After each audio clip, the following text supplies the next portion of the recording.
And we are live on YouTube for a Tuesday. Welcome to you all. I should have you look at my new office. My office with some new pictures up on the walls, some really cool things. Let me show you this real quick. Even a Pittsburgh Steeler picture.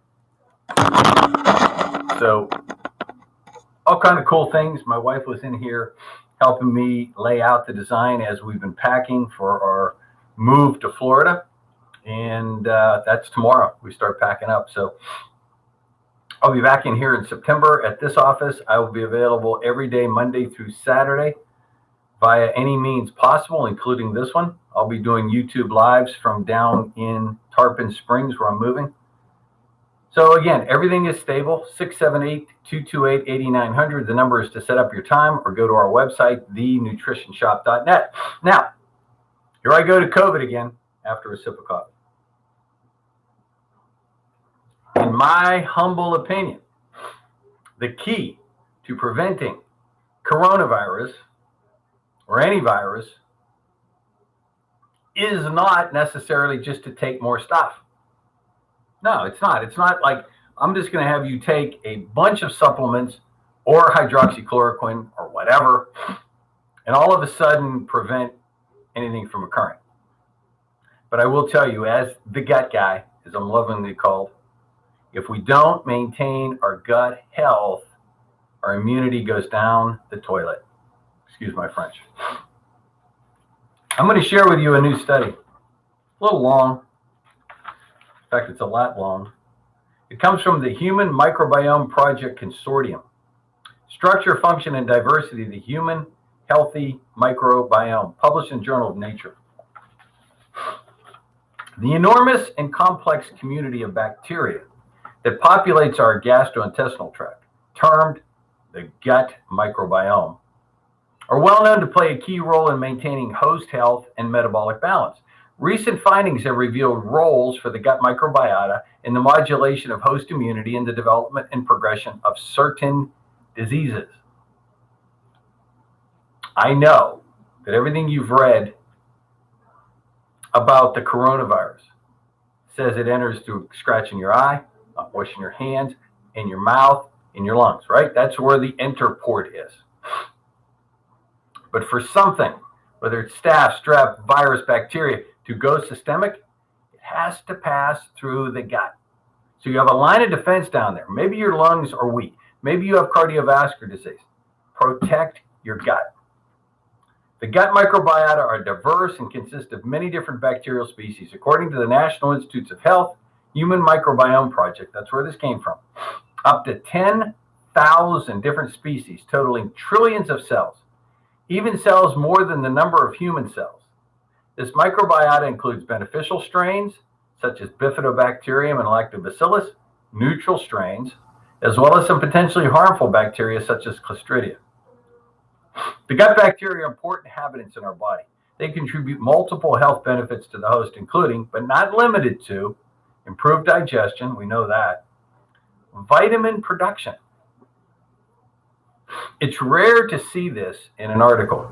We've been screaming about this forever, that your body can produce the micronutrients we need by taking it out of food, if we have the right bacteria.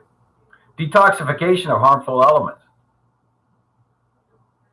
Could we put corona there? Sure. Protection against pathogens. Can we put corona there? And regulation of your immune system. Can we put corona there? Other benefits include contributing to heart health. So if people with cardiovascular problems are at the highest risk, would it not make more sense to do gut microbiome support? Helping to mitigate symptoms of allergies and asthma. And I'll tell you what, I'm struggling right now with, I guess, dust, because we're packing and moving and packing and moving, and we've got all this stuff, and it's kicking up dust. So I'm stuffy. So I took more probiotics this morning. Mood improvement. Boy, I need that. You know, when you get tired, it's 11 o'clock at night, and you're still boxing up stuff, and the movers are coming in 2 days, you know, you go for each other's throat. Balancing blood sugar levels. So here we go again. Cardiovascular health we talked about, high risk factor for coronavirus. Diabetics, high risk factor for coronavirus. All ALL related to gut health. The key to establishing and managing healthy gut microbiota and thus realizing its beneficial health effects lies in maintaining a balance between the beneficial, the good, and the pathogenic, the bad. Diet plays a crucial role in this, not only by providing overall nutritional support to keep the body in smooth running order, but supplying specific nutrients that directly support the microbiome. The supplementation of prebiotics. Remember, we've stressed over and over again with our ultra probiotic how we put inulin in there, which is a prebiotic. The positive effects of prebiotics and microbial growth and activity have been well studied, in particularly regulating their ability to feed and sustain beneficial microbial colonies by helping to suppress the bad ones. It's amazing when you use the correct prebiotic, you're not necessarily feeding the bad, just the good. So that you can have the bad die off because we're going to get more good. The primary action of this bacterial fermentation of prebiotics in the lower intestine is the production of short-chain fatty acids, SCFAs, which are essential for health. Beneficial bacteria in the gut, such as bifidobacterium and lactobacillus, play a significant role in regulating our immune system, inhibiting the growth of pathogens by competing for resources, supporting the development of immune cells, fighting against inflammation, protecting the gut barrier, producing metabolic products, and contributing to fine-tuning the immune response. Now, I know you've heard me say over and over again, my go-to is buffered vitamin C. Without it, I don't think I could exist. But very close behind it is probiotics. Here's a little bit about that intestinal barrier. You know, we talk about leaky gut syndrome often. The intestinal epithelial layer is the first line of defense against exogenous invasion. You should put that on a plaque or put that on a streamer behind an airplane and put it through the sky. Take enough probiotics, keep your intestinal epithelial layer intact. In other words, stop leaky gut. The primary interface between intestinal bacteria and our body. The structural and permeability of the epithelial layer is known to be modulated by a variety of physiological and environmental factors. The physical barrier contains the outer mucosa. You don't need to know all this. The biological barrier includes antimicrobial peptides such as beta defensin 2. You don't need to know all that. That's really getting into microbiology. Now, remember what I said, short-chain fatty acids are produced by fermentation in the gut. They serve as a link between the microbiome and your immune system. Short-chain fatty acids are an important energy source for the gut's epithelial cells and are essential for regulating cellular functioning and turnover in the intestinal barrier. Many microbial metabolites cross the epithelial barrier into the bloodstream to other tissues, where they influence the development and maturation and the function of our immune cells, including neutrophil macrophages and T lymphocytes, the immune cells that kill coronavirus. Recent research not only exposes interactions between viral respiratory tract infections and the gut microbiome, but indicates that the process is bidirectional.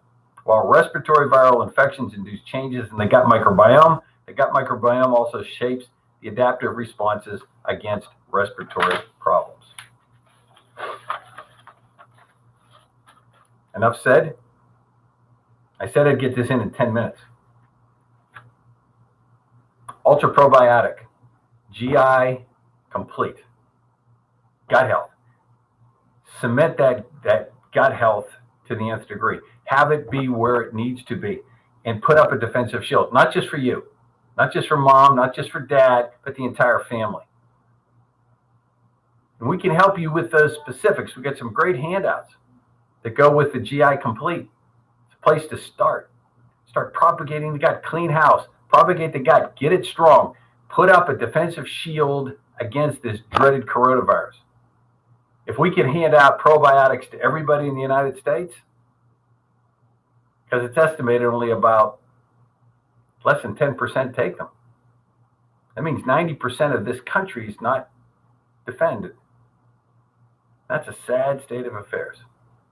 If you want more information, I really, really, really stress, call. Set up a time. We can help you make the specific recommendations for you and your family. Remember what I said. My grandson is now 6 months old. I had a face-to-face with him yesterday on the cell phone. 6 months old already. I haven't seen him in 6 months. I was there the day he was born. But Corona's just kept us away. That dreaded garbage. But anyway, wanted to share that with you. I think it's important. That's why we put it on YouTube. It'll be there so you can share this with others. Would you please do that? Or call us here at the office, 678-228-8900. 678-228-8900. God bless you, folks. See you back here real soon. Take care.